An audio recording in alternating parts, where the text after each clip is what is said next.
वज़ीर आज़म के मुआवन ख़ुसूसी बराए फूड सिक्योरिटी जमशेद इकबाल चीमा से मिलने टैक्स सोसाइटी लाहौर में उनकी रिहाइशगाह पहुंचे। खुद बाहर आकर इस्तकबाल किया।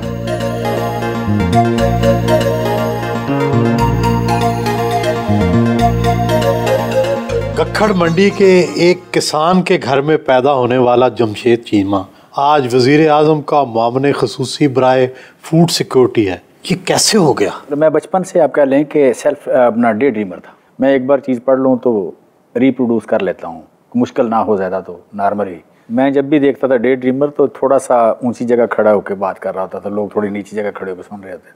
सो इट जो जैसे कहते हैं ना कि ये मिनिस्टर बनना, ऐसे लगता है कि मेरे ख्वाबों में हमेशा से शामिल था। तो ये नहीं है कि कोई आहिस्ता आहिस्ता। So right from the class 2 class 3 onward.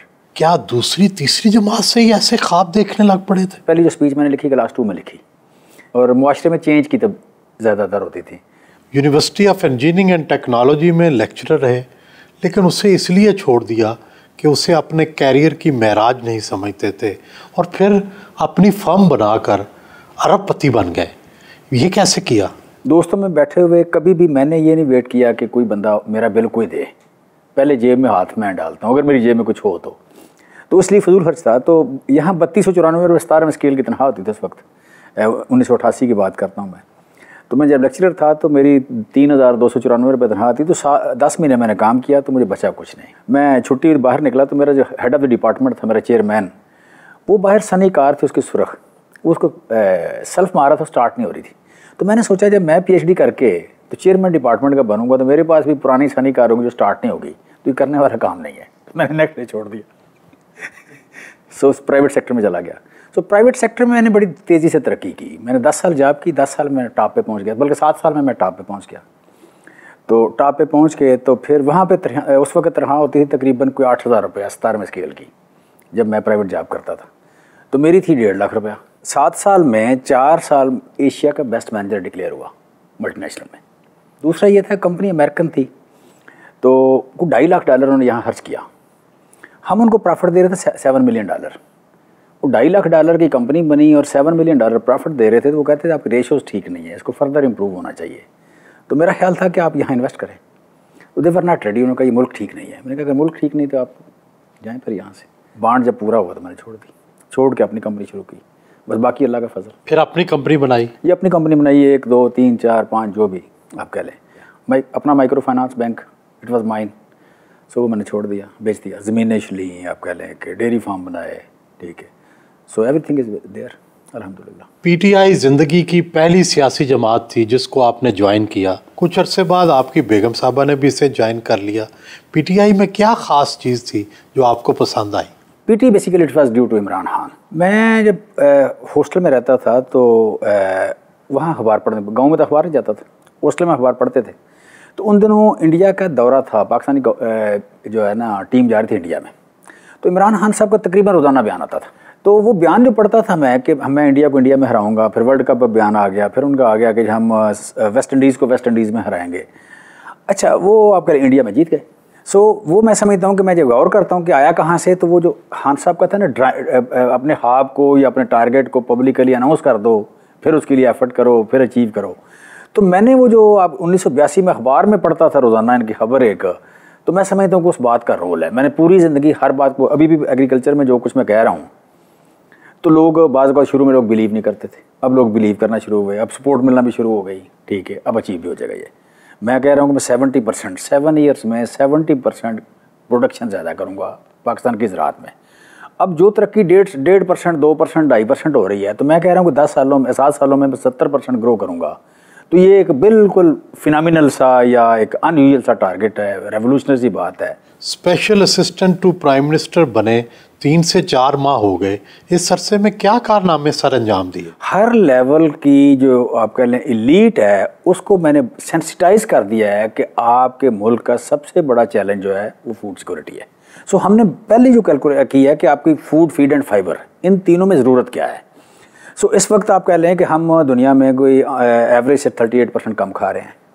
तो 38% का पहला कि अगर आप ह्यूमन बीइंग के तौर पर सोचें तो आपकी पहली बीइंग गवर्नमेंट, आपकी पहली जिम्मेदारी यह है कि आप वर्ल्ड एवरेज के बराबर कम अज़ कम खाएं। This is one thing. दूसरा है कि आपके जानवर 40 मिलियन टन खुराक की ज़रूरत है फीड की, लेकिन 13 मिलियन टन खा रहे हैं।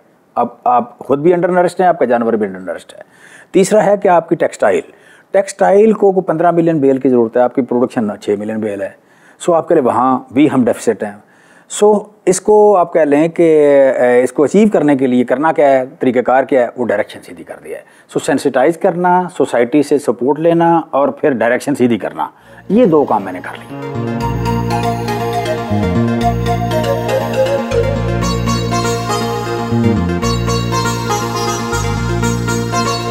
फैमिली के हमरा ब्रंच किया।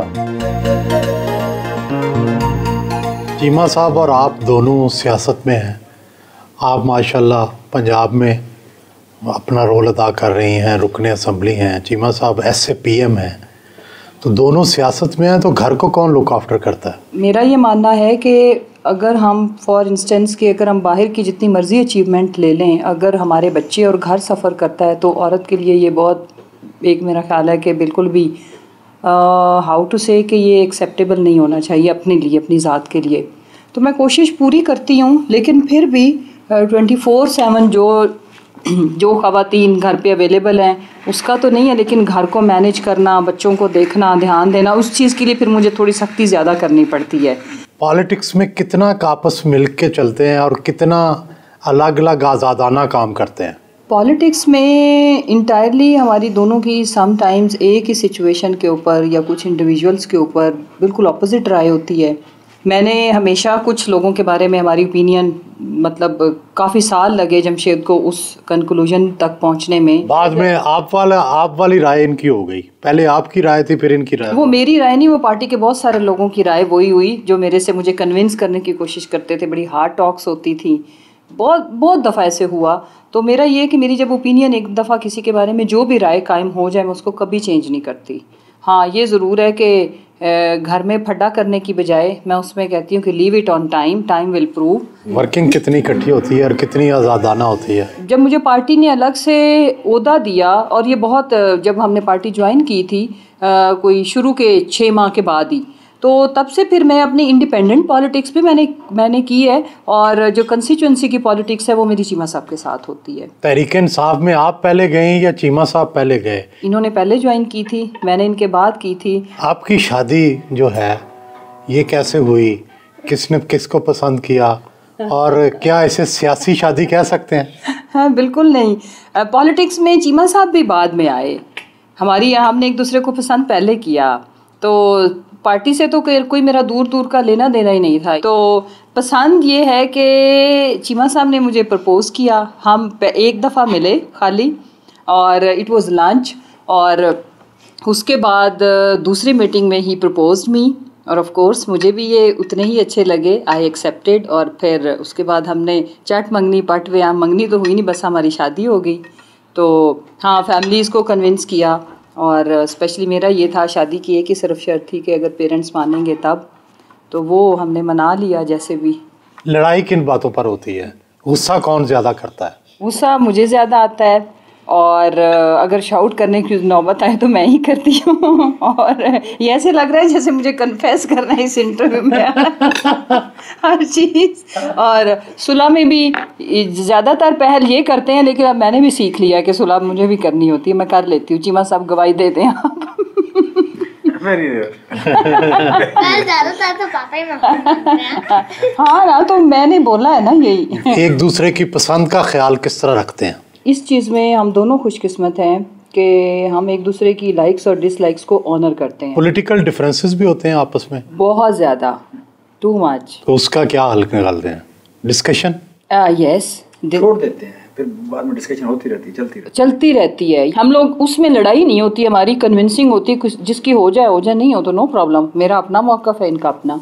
घर के मामलात में हतमी राय किसकी होती है? घर के मामला देखती ही मैं हूँ। जमशेद यानी कि जो मैन रिलेटेड थिंग्स भी हैं, जो रिलेटेड टू हाउस हैं, वो मैंने इनको आज़ाद रखा हुआ है। ये इवन आप तो घर की बात तो छोड़ दें, जो पॉलिटिकल एक्सपेंसेस हैं, कैंपेन और बैक एंड की सारी चीज़ें मैंने देखनी होती हैं। ये जमशेद डिटेल के बंदे नहीं हैं, ये और दुनिया के हैं। Papa is great Why? because he's polite and he always plays with me. Good. That's a good reason. डांटता कौन ज्यादा? डांटती तो मामा ज्यादा है, स्पेशली क्योंकि मामा हर वक्त अपने फ़ोन पे रहती हैं और पापा भी। मामा से एक बार बात कर लेना, अगर फ़ोन पे हो ना तो हमें बस इग्नोर ही करना होता है, लेकिन पापा को जैसे ही कहते हैं तो अपना फ़ोन रख देते हैं। हर कोई छोटी बात पे डांटती हैं। अपनी फॉल्ट नहीं यार बताएगा। इतना ये बाबा का चमचा, इसने बाबा को, क्योंकि मेरे बाबा, लोगों को पता चलना चाहिए माय बाबा is great. What did he say? He said सारी शॉपिंग बाबा करते हैं जिन्होंने अपनी जिंदगी में कभी नहीं की। कहता मेरे ये कपड़े, इसने बड़ी अच्छी वेस्ट कोट पहनी थी, कहता ये मामा ने नहीं डिजाइन किए, बाबा की चॉइस है एवरीथिंग। अच्छा ब्रेक में उसने कहा कि यार अब तो बता दो, कहता ऑफ कोर्स मामा ही करती है, मैंने तो बाबा को चाहता था विन विन कि जो सुने वो कहें कि मामा बिल्कुल अच्छी नहीं है, बाबा अच्छी है। यप मेरे लिए सबसे बड़ा गिफ्ट ये हो गया कि मामा अपना 2 मिनट के लिए फैशन छोड़ दे। एक दिन भी अगर फैशन छोड़ दिया मेरे लिए सबसे बड़ा गिफ्ट हो जाएगा।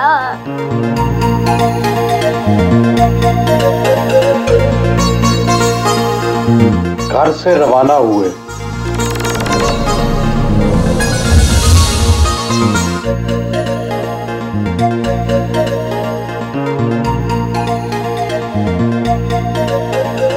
Government college for women Baghbanpura Lahore पहुंचे। प्रिंसिपल डॉक्टर फरजाना किश्वर ने गुलदस्ता पेश किया।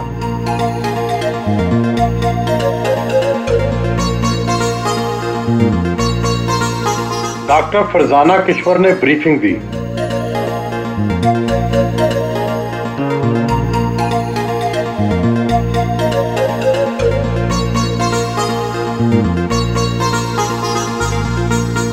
पौधा लगाकर क्लीन एंड ग्रीन पाकिस्तान मुहिम में हिस्सा लिया।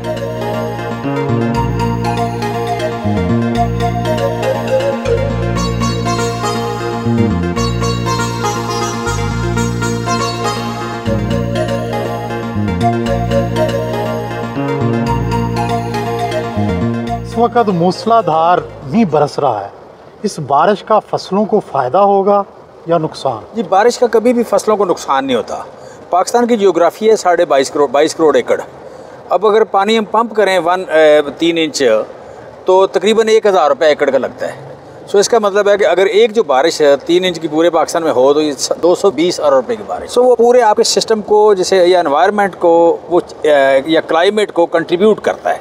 सैलाब में भी जब आता है तो सैलाब में कभी भी पाकिस्तान में 2, 3, 2.5 लाख एकड़ 4 लाख एकड़ से ज़्यादा नुकसान नहीं होता, लेकिन उसका फ़ायदा जो है बेसिकली बारिश का मतलब 20-22 करोड़ एकड़ को होता है। लिहाजा ये बारिश जो है ये बड़े टाइमली है, इसका फ़ायदा है। कल वज़ीर-ए-आज़म पाकिस्तान को मैंने जब रिपोर्ट की कि हमारे डैम भर गए हैं तो ही वाज़ वेरी हैप्पी। सो आप कह लें कि इस पानी को कितना अच्छी तरह हमने कन्वर्ट करना है आगे खुराक में, ये आगे हमारा काम है। इमन साहब, आपकी जो कंपनी है उसका सालाना टर्नओवर कितना है और पाकिस्तान की वो कितनी बड़ी कंपनी है, और क्या अब आप उसके मामलात से अलहदा हैं SAPM बनने के बाद, या अभी भी आप ही देखते हैं? नहीं जी, मैं उसे नहीं देख सकता, मैं मुमकिन नहीं है। मैं बड़ा फुल टाइम इसको देख रहा हूँ। बाकी कंपनी जो है उसका टर्नओवर एनुअल तकरीबन है कुछ 6 अरब रुपये के लगभग। तो इसका शेयर जो है मार्केट में ये कोई आलमोस्ट 8 से 10% है। मतलब जो पाकिस्तान की टॉप 5 कंपनीज़ हैं उनमें से उसका जिक्र है। उसमें खाद बना रही है, सीड है और पेस्टिसाइड्स हैं। मेरे पास कोई आलमोस्ट 2000 से ज़्यादा लोग हैं जी, जो PhD हैं, एग्रीकल्चर ग्रेजुएट हैं, MSc हैं, या आप कह लें बिज़नेस ग्रेजुएट हैं। तो वही देखते हैं जी। आलमोस्ट को इस वक्त लोगों का 20 25 साल 30 साल एक्सपीरियंस है।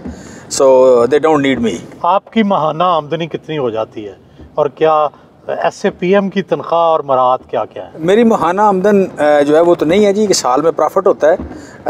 अच्छे वक्तों में ज़्यादा हो जाता है, बुरे वक्तों में लॉस भी हो जाता है। तो 2018 के इलेक्शन में और 19 में नुकसान हुआ है जी हमें। तो पहले प्रॉफिट होता है, अच्छा प्रॉफिट हो जाता है, कोई आलमोस्ट को 300 400 500 मिलियन सालाना हो जाता है, हो जाता था पहले। अब तो लॉस हुआ है 2 साल। तो बाकी SAPM तो सारे जो कह लें कि 1,80,000 तनख्वाह है, वो एक एजाज़ है बेसिकली। आप कह लें कि वो कहीं ना कहीं यू कैन से कि आपको यकीन होता है कि आप गवर्नमेंट को सर्व कर रहे हैं। So for that purpose you can take that. और आगे खर्च कहाँ करना है आपने, वो मतलब ज़ाहिर है मैं फिलंथेरेपिस्ट हूँ, सपोर्ट करते हैं लोगों को, वो भी उसी सपोर्ट में जाएगा।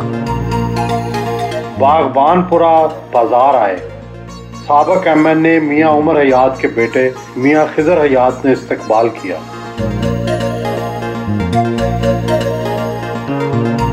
बागबानपुरा बाजार से गुजरकर मियाँ खिजर हयात के घर पहुंचे।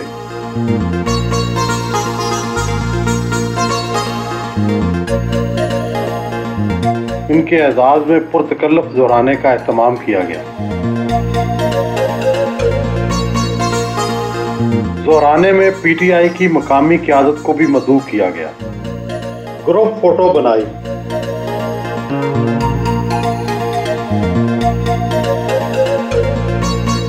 आपकी ज़िंदगी पर रश्क भी आता है और बात शायद हसद भी करते हों। 2 शादियां कर रखी हैं, दोनों को किस तरह खूबसूरती से चलाते हैं? बड़े बच्चे मेरे बड़े हो गए जी। छोटी बेटी जो सबसे छोटी बेटी है बड़े बच्चों में से, वो सिडनी यूनिवर्सिटी में पढ़ रही है। सबसे बड़ी बेटी ने मास्टर किया इसमें लंदन यूनिवर्सिटी से। सो आप कह लें बड़े बच्चों से फ़ारग हो गए। तो छोटे बच्चे अभी आप कह लें कि सबसे छोटा 3री क्लास में है अच्छन में। सो 15 किलोमीटर का फासला है आपस में उनका, लिहाजा अमन व अमान ठीक रहता है, मौसम ठीक रहता है, कोई मसला नहीं। इख्तलाफात को कैसे निपटाते हैं? इख्तलाफ होते ही नहीं, कभी मिलती कम है, आपस में कम मिलते हैं जो।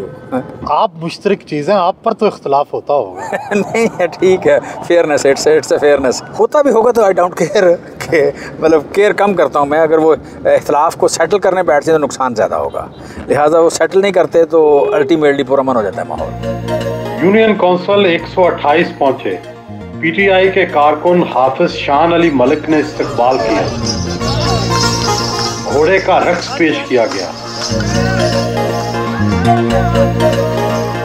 इलाका मकीनों ने फूलों की पत्तियां बरसाई। हल्के में पार्टी के नए दफ्तर का इफ्तिताह किया।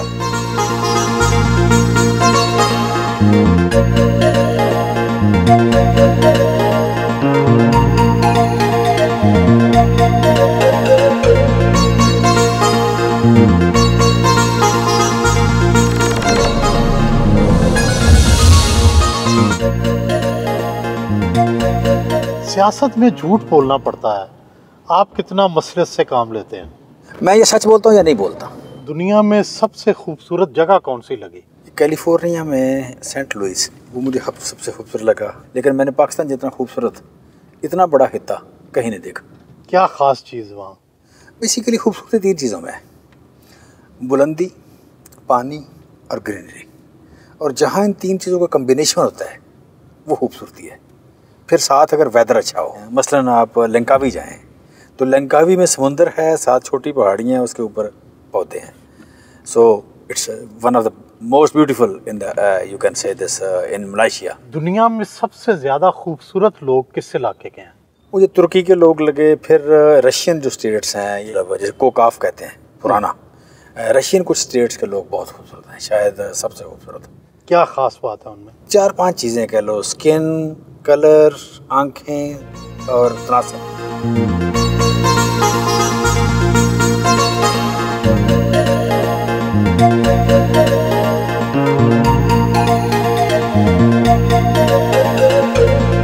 बग्गी में बैठकर बागीची सेठा वाली में अपने कैंप दफ्तर पहुंचे।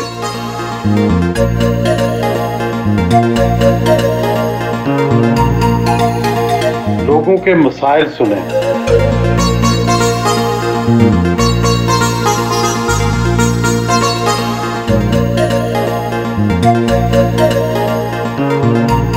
ख़वातीन पार्क में पौधा लगाकर शजरकारी मुहिम में हिस्सा लिया।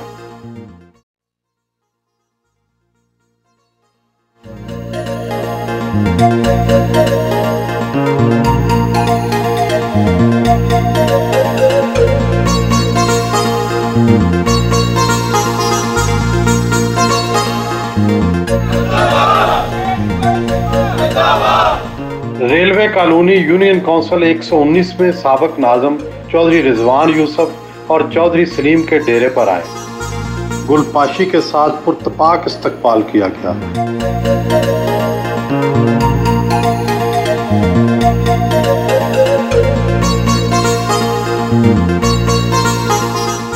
पर चाय का इंतजाम था। गवर्नमेंट में नौकरियां थोड़ी आनी हैं, प्राइवेट सेक्टर में नौकरियां ज़्यादा हैं। सो उसके लिए उन नौकरियों को पैदा करने के लिए गवर्नमेंट ने बहुत सारे कर्जे दिए।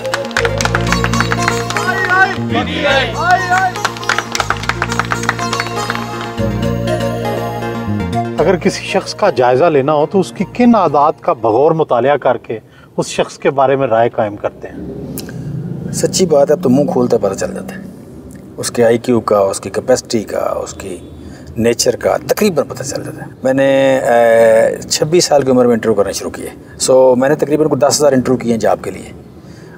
फिर ये है कि जिसको रखा है उसको ज़रूर फॉलो किया है कि वो मेरी सिलेक्शन ठीक थी या नहीं थी। फिर ये कि आपकी लाइफ में कोई प्राइड डेवलप हो जाता है या आप किसी प्राइड का जिक्र करते हैं। मेरा प्राइड है कि मैं कहता हूँ मैं बंदे को पहचान लेता हूँ। क्या ख़ास चीज़ नोट करते हैं उसमें? जिस बंदे में नई बात हो मैं उसे समझता हूँ कि वो उसके पास जाता हूँ, मुझे लालच होता है कि वो बोले, मैं उसके पास बैठूँ, मैं उसको सुनूँ। इंसानी हुस्न में क्या पसंद है? जहानत नंबर 1। उसके बाद बाकी तो यू कैन से कि अट्रैक्ट करना किसी का, और वो बेसिक बात यही है कि उसका यू कैन से कि कोई बंदा कैरी कैसे करता है अपने आप। क्या दौलत वाकई खुशी का बायस है? दौलत ना हो तो गमी का बायस बनती है, दौलत खुशी का बायस नहीं है। ना हो आप जायज़ जो आपकी ज़रूरियात हैं वो पूरी ना कर सकें तो वो आपको डिप्रेस करती हैं चीज़। मैं कहा करता हूँ कि बुढ़ापे में इंसान के पास 2 चीज़ें हैं। उसकी बुढ़ापा, खूबसूरत बुढ़ापा वो है कि जिसमें आपके पास करने को काम हो, यानी आप रिटायर ना हो, फ्लेक्सिबल हो, और दूसरा कि अपने बेटे से भी आपको पैसे ना मांगने पड़े। सो जब अगर किसी मांगने पड़े या आपके पास हो ना, तो ये दुखी कर देती है बाहर बंदे को। यूनियन काउंसिल 156 पहुंचे। चौधरी अकरम मिट्ठू और जायद खान काकड़ ने इस्तकबाल किया।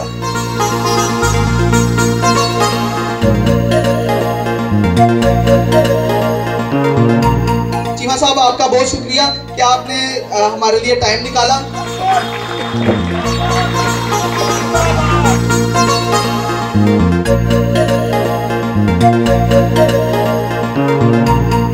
11 साल बाद पाकिस्तान की टेक्सटाइल की एक्सपोर्ट $4 अरब यानी 640 अरब रुपया बढ़ गई।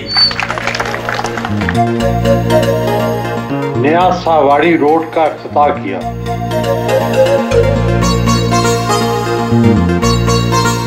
रात को PTI के कारकुन मियां रिजवान अहमद के घर पहुंचे। इनके एजाज में शाइए का एहतमाम था।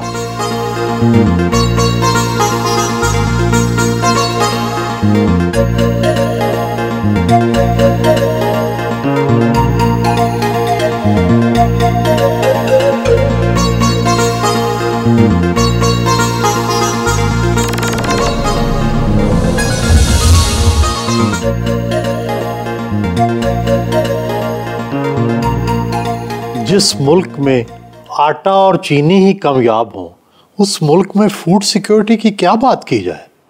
वही तो बात होनी है। ये क्यों है कामयाब है? एग्रीकल्चर मुल्क है, फिर भी क्यों कामयाब है? आपके पास 22 करोड़ लोग।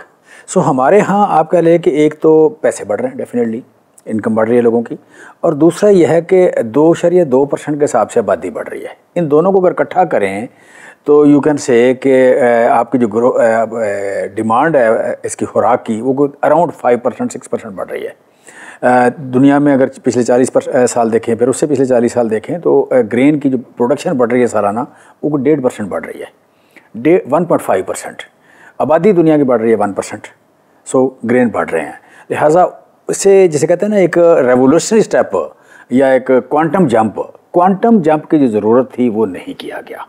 लिहाजा आप पीछे रह गए। इस वक्त शार्टेज आपकी $10.5 अरब की इंपोर्ट कर रहे हैं, 38% कम खा रहे हैं। आपकी पॉपुलेशन ग्रोथ है 7 साल में हो जाएगी 19%। 19% जमा 38% जमा इंपोर्ट, इन तीनों को आप इकट्ठा करें तो 70% बनता है। वो शार्टेज है आपकी 7 साल में, उसको आपने पूरा करना है। So you need a revolution in agriculture. So now this government is going for that. आप दूध की पैदावार को 3 गुना ज़्यादा बढ़ाने की बात कर रहे हैं, लेकिन यहाँ तो खालिस दूध ही नहीं मिलता। इस तरफ कैसे तवज्जो देंगे? 3 गुना की क्यों बात कर रहा हूँ मैं, कि हमारी गाय दूध इस वक्त दे रही है 1400-1500 लीटर पर लैक्टेशन। दुनिया में जो गाय है दे रही है दूध 7000 से लेकर 11000 लीटर पर लैक्टेशन। सो अगर हम थोड़ी सी उसकी नस्ल इम्प्रूव करें तो इन फर्स्ट जनरेशन F1 जो है उसका दूध 5000 लीटर हो जाएगा, 1500 से बढ़ के 5000 लीटर हो जाएगा। 5000 लीटर होता है तो इट मीन्स कि आपका 3 गुना दूध बढ़ गया। सो आपकी पहली ज़रूरत है, आगे जाके फिर हमने 11000 पे जाना है। जब 11000 पे जाएंगे तो इससे मौजूदा दूध से तकरीबन 8 गुना बढ़ जाएगा। सो 8 गुना बढ़ाना है। और ये आज जो हमारी वीकनेस है ये फ्यूचर में हमारी स्ट्रेंथ होगी कि आप हमारे पास 9 करोड़ जानवर है, 9 करोड़ जानवर है। और जानवर यहाँ पे किसान इसको इज्जत समझता है, अपनी एसेट समझता है, उसको रखना चाहता है, प्यार है उसको, शौक से भी रखता है, कमर्शियली भी रखता है। Milk and milk products import export करने का पाकिस्तान का जो पोटेंशियल है 25 अरब डॉलर है। वो मुझे कोई डाउट नहीं है कि हम वो अचीव करेंगे इंशाल्लाह। आप लाहौर के शहरी हलका से सियासत करते हैं जहां मुस्लिम लीग नून का बहुत असर है, इसके बावजूद आप 2018 में इलेक्शन लड़े, क्या आपको फिर भी जीत की उम्मीद थी? ये मैंने देखा है कि सियासत में रेपुटेशन बड़ा मैटर करती है। And I am very lucky person कि मेरी reputation as a sincere person, as a transparent person वो बनी है।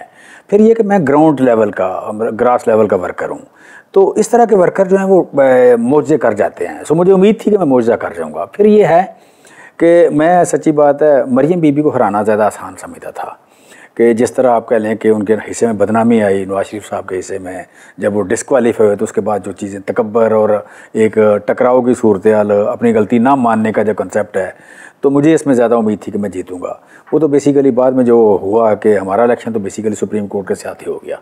तो वो एक मेरे साथ हादसा था, सुप्रीम कोर्ट के साथ इलेक्शन होने वाली बात कि एक अली परवेज़ को नहीं, उसका टेलीविज़न था निशान, उसको नहीं मिल सकता था शेयर, तो बड़ा आउट ऑफ कंटेस्ट जाके दिया गया।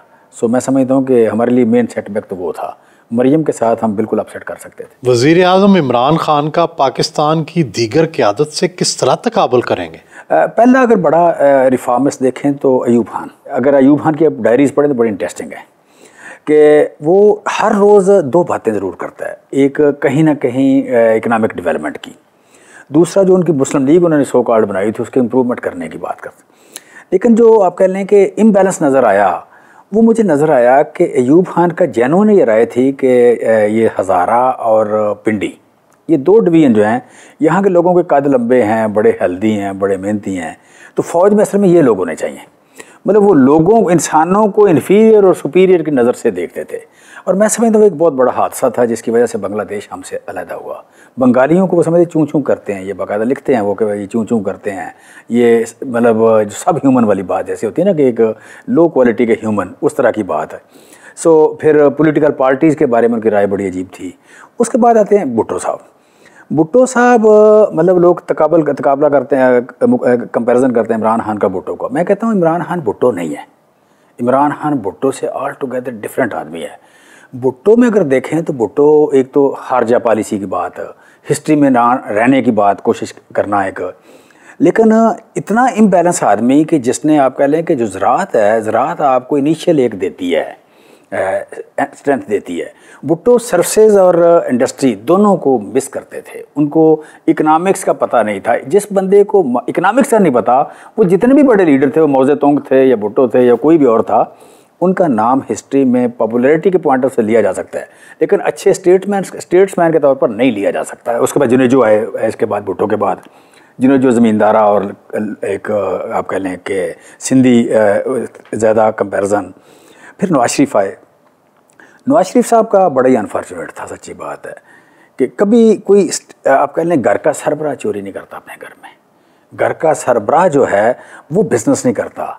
दुनिया में जितने भी आप कह लें बादशाह या स्टेट्समैन जिनके तय खानों से पैसे निकले हैं वो मारे गए हैं, कभी उनका नाम तारीख़ ने अच्छे लफ्ज़ों से याद नहीं रखा। फिर इसमें दरमियान में आप कह लें बेनज़ीर साहबा के साथ भी वही अपसेट हुआ या एक अनफॉर्चुनेट हुआ ये नवाज शरीफ वाला कि उन्हें किसी ने बता दिया कि जनाब नवाज शरीफ ने जो तरक्की की है पैसे के सर पे की है, वो इस लाइन पे चल पड़ी, लिहाजा वो बड़ा ही अनफॉर्चुनेट हुआ।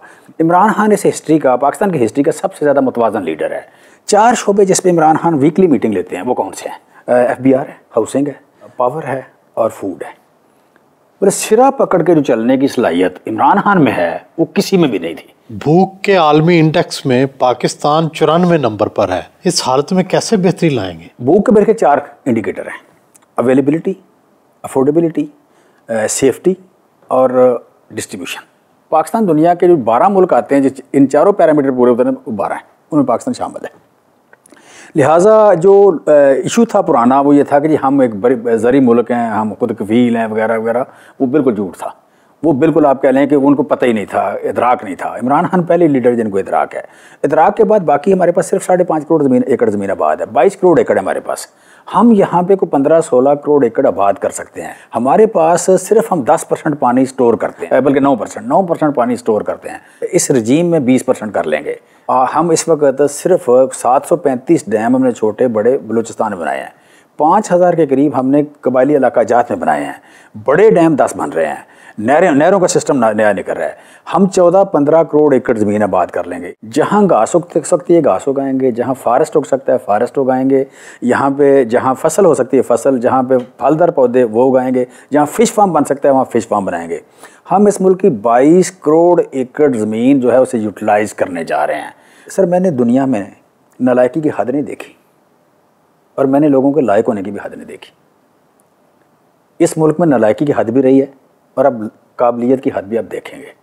इंशाल्लाह 70% की बात कर रहे हैं, ये हम अचीव करेंगे। आपकी कंपनी पर इल्ज़ाम लगाया गया कि आपकी कंपनी ने कपास का हाइब्रिड बीज इंपोर्ट किया जो कि नाक़िस था, जिससे कपास की फसल को नुकसान पहुंचा।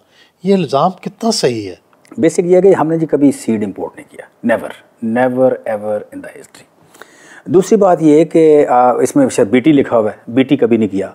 और तीसरा ये कि हम कभी कॉटन सीड का बिज़नेस नहीं करते। ये मुझे पता चला कि जब ये आया है इसमें इकोनॉमिक सर्वे ऑफ पाकिस्तान में, तो मुझे उसके कुछ 2 साल बाद पता चला है। मुझे किसी दोस्त ने बताया कि आपका इस तरह नाम लिखा हुआ है। तो हमने पता किया कि क्या हम अगर कंटेस्ट करें तो ये रिमूव हो जाएगा। उन्होंने कहा जी नहीं, ये रिमूव नहीं हो सकता, ये अब बन गया रिकॉर्ड का हिस्सा। तो हमने उसका कंटेस्ट नहीं किया, सच्ची बात है। ना किसी ने हमें पूछा, ना किसी ने नोटिस दिया, ना किसी ने हमें कोई एक्सप्लेनेशन मांगी, ना हमने दी, ना पता था हमें।